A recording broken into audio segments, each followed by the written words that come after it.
Hello बच्चों, एक बार फिर से स्वागत है आपका विद्या स्टडी के ऑनलाइन प्लेटफॉर्म पर। चलिए एनसीईआरटी की सीरीज में हम कक्षा 10वीं की गणित का प्रश्नावली 1.1 का अगला सवाल करते हैं, जो कि प्रश्न है चौथा। क्या कह रहा है? सवाल है, यूक्लिड विभाजन प्रमेयिका का प्रयोग करके दर्शाइए कि किसी धनात्मक पूर्णांक का वर्ग किसी पूर्णांक m के लिए 3m या 3m+1 के रूप का होता है। चलिए इसको हम आसानी से सॉल्व करते हैं। इसके लिए हमें मानना पड़ेगा, तो यहाँ पे मान लेते हैं, माना कि ए कोई धनात्मक पूर्णांक है जहाँ b बराबर 3। b का मान हमें 3 कैसे मिला? b का मान हमें देखिए, यहाँ पर जो हमें सिद्ध करना है वो क्या लिखा? 3m। ठीक है, मतलब कि जो m वहाँ पे हमने इक्विलिब्रियम विभाजन में क्या देखा था? q देखा था, भागफल, तो उसके साथ जो लिखा था b का मान ये 3। ठीक है, तो जहाँ पे क्या हो जाएगा? b 3 एवं r हमें वो लेना है जो क्या होगा, एवं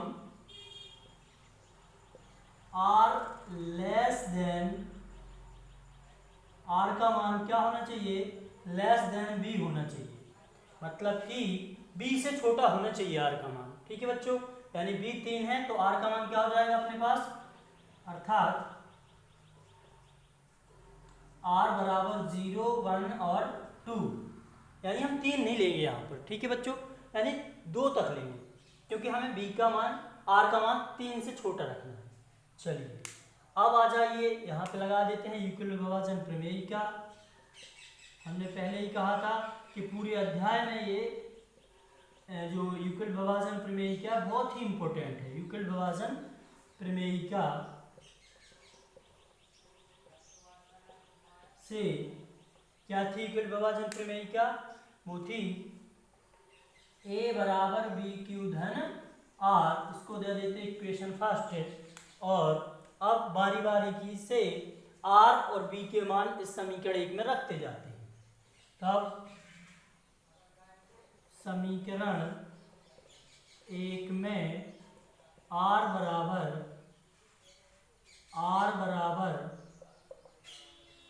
0 रखने पर क्या रखेंगे बच्चों? 0 रखेंगे। ठीक है, तो हाँ चलिए रख देते हैं।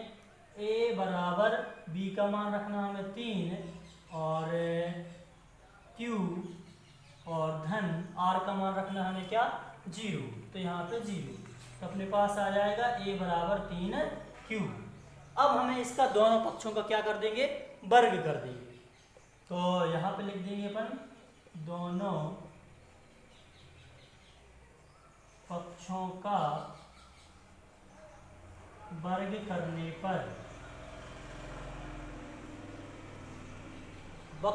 वर्ग इसलिए कर रहा है क्योंकि देखिए यहाँ पर लिखा है किसी धनात्मक पूर्णांक का वर्ग, किसी धनात्मक पूर्णांक का वर्ग किसी पूर्णांक m के लिए होता है। मतलब कि हमें यहाँ से q को हटाना है और इसका वर्ग होना चाहिए। किसी धनात्मक पूर्णांक, जो हमने धनात्मक पूर्णांक माना है a माना है, ठीक है बच्चों, तो हमें इसका वर्ग करना है। इसलिए हम क्या कर रहे हैं यहाँ पर?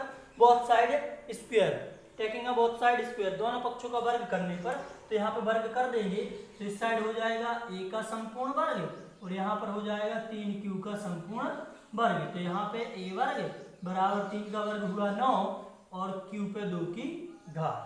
ठीक है बच्चों, तो यहाँ पे a वर्ग यानी किसी पूर्णांक का वर्ग आ गया अपने पास। ठीक है बच्चों, इसको हमने पूर्णांक माना था a को, तो इसका वर्ग आ गया। अब हमें इसको 3m बनाना है। क्या बनाना है? 3m। तो चलिए कैसे आएगा? इसके लिए हम मानते हैं 9 को लिख सकते हैं हम 3 गुणित 3q वर्ग, 3q वर्ग। अब इसके लिए इतनी संख्या हमारे लिए कोई काम की नहीं है। इसके लिए हम मान लेते हैं कि 3q square equal m, capital M। क्या मान लिया हमने बच्चों? m मान लिया। ठीक है, तो आके यहाँ पर रख देंगे, तो a स्क्वायर बराबर 3m इसकी जगह पे। ठीक है, तो ये हो गया हमारा समीकरण 2। बिल्कुल सरल है। चलिए अब इसी प्रकार अभी हमने r रखा है, r का मान 0 रखा, अब रख देंगे 1। तो फिर से बोल देंगे समीकरण 1 में r बराबर 1 रखने पर, r बराबर 1 रखने पर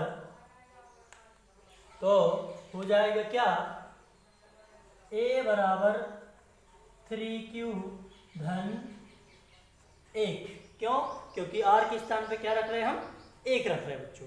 तो हो गया 3q धन 1। अब वही प्रक्रिया हमें फिर से करना, चलिए यहाँ पर देखिए। अब हम जो अभी अपने पास आया a बराबर 3q धन 1, चूंकि ये तो पूर्णांक है, लेकिन हमें पूर्णांक का क्या चाहिए, पूर्णांक हमें वर्ग चाहिए। देखिए क्वेश्चन में लिखा है, तो हम फिर से इसका दोनों पक्षों का वर्ग कर देते हैं।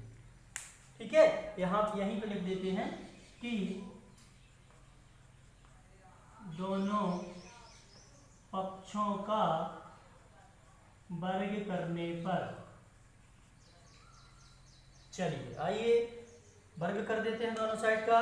तो हो जाएगा यहाँ पर a का संपूर्ण वर्ग और यहाँ पर हो जाएगा 3q + 1 का संपूर्ण वर्ग। ठीक है बच्चों, अब यहाँ पे ध्यान दीजिए, अपने आपने 8th क्लास में, 8वीं क्लास में एक सरसमीका पढ़ी थी, वो यूज होगी। क्या थी, आइए यहाँ पर देखते हैं, a धन b का संपूर्ण वर्ग बराबर a वर्ग धन b वर्ग धन 2ab। ये वाली सरसमीका लगा देंगे। यहाँ पे a का मान हो जाएगा अपने पास कितना, 3q, और b का मान क्या हो जाएगा, 1। चलिए आ जाइए, यहाँ पे हो जाएगा a का वर्ग बराबर, लगा दीजिए a वर्ग धन b वर्ग धन 2ab। तो a का मान है यहाँ पर 3q का संपूर्ण वर्ग, ये a वर्ग हो गया। फिर आ जाइए धन b का वर्ग, b का मान क्या है अपने पास बच्चों, 1 है, तो यहाँ पे 1 का वर्ग धन 2, a का मान क्या है 3q और b का मान है 1। चलिए इसको सॉल्व करते हैं। 3 का वर्ग हुआ 9, 3 त्रिका 9। वर्ग वैसे सबको पता है बच्चों, जैसे हमें किसी संख्या का वर्ग निकालना है, जैसे 3 का निकालना है तो 2 बार गुणा कर दीजिए, 3 गुणित 3। 5 का निकालना है तो 5 गुणित 5, ये वैसे तो सबको आता है। चलिए हाँ, 9 साथ में q का वर्ग धन 1 का वर्ग, एक ही होगा धन 2 तिया 6 और 6 एकम 6 कितना जाएगा 6q। यहाँ पे क्या है a वर्ग, चलिए a वर्ग। अब इसको पास में लिख लेते हैं, मतलब कि 9q वर्ग धन 6q धन 1। अब बच्चों यहाँ पे हमें देखिए क्या बनाना है, दूसरा स्टेप हमें क्या सिद्ध करना था, एक 3m तो हो गया, अब दूसरा हमें करना था 3m धन 1, ये 3 लिखा, सॉरी 3m धन 1। तो आइए इसमें से हम क्या कर सकते हैं, कुछ कॉमन, यानी 9 को तो हम लिख सकते हैं 3 × 3, 6 को लिख सकते हैं 3 × 2, 3 दूनी 6। तो हम देख रहे हैं यहाँ पर कि यहाँ पे हम देख रहे हैं कि 3 इसके पास है, 3 इसके पास है, तो एक काम करते हैं, इसको 3 को बाहर निकाल लेते हैं। 3 आया बाहर, यहाँ पे एक 3 निकल गया तो एक 3 बचेगा, 3 और साथ में बचेगा q का वर्ग और धन, यहाँ से 3 निकला लेकिन 2 बचा तो 2q ये बचा और धन का 1। अब जैसे कि हमने यहाँ पे मान लिया था जो एक्स्ट्रा क्वांटिटी बची थी अपने पास, उसको हमने m मान लिया था, वैसे ही यहाँ पर जो एक्स्ट्रा बच रहा है इसको हमें m मान लेंगे। तो यहाँ पे क्या बच रहा है एक्स्ट्रा बच्चों अपने पास बच रहा है 3q वर्ग धन के 2q बराबर, इसको क्या मान लिया हमने m। चलिए इसके स्थान पर रख देते हैं, तो हो जाएगा कितना 3, इसके स्थान पर पूरे स्थान पे m रखना है, तो m धन 1 a वर्ग बराबर 3m धन 1। इसको दे दीजिए समीकरण 3। तो अब r का मान एक और हो सकता था, कौन सा रख सकते थे अपन, 2 रख सकते थे बच्चों, लेकिन हमें यहाँ पर जरूरत नहीं है, तो हम एक्स्ट्रा नहीं रखेंगे। क्यों? क्योंकि हमें सिर्फ 2 ही चीजें सिद्ध करनी थी, एक करना था 3m और एक करना था 3m धन 1। हो सकता है अगले सवाल में दिया हो तो तब देखेंगे, लेकिन फिलहाल यहाँ पर सिर्फ 2 ही चीजें करनी थी, इसलिए नहीं रखेंगे r का मान। ठीक है बच्चों, तो यहाँ पे हम क्या बोल देंगे कि समीकरण 2 और समीकरण 3,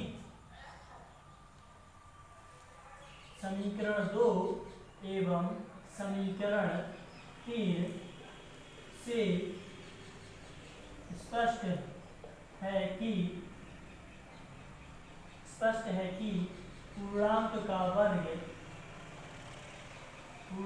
का वर्ग, देखिए पूर्णांक जो हमने माना था ए माना था, तो पूर्णांक का वर्ग 3m या 3m-1 के रूप का है। That is proved. यही हमें सिद्ध करना था, यही हमें क्या करना था बच्चों, सिद्ध करना था। तो यहाँ पे लिख देंगे proved. Thank you very much.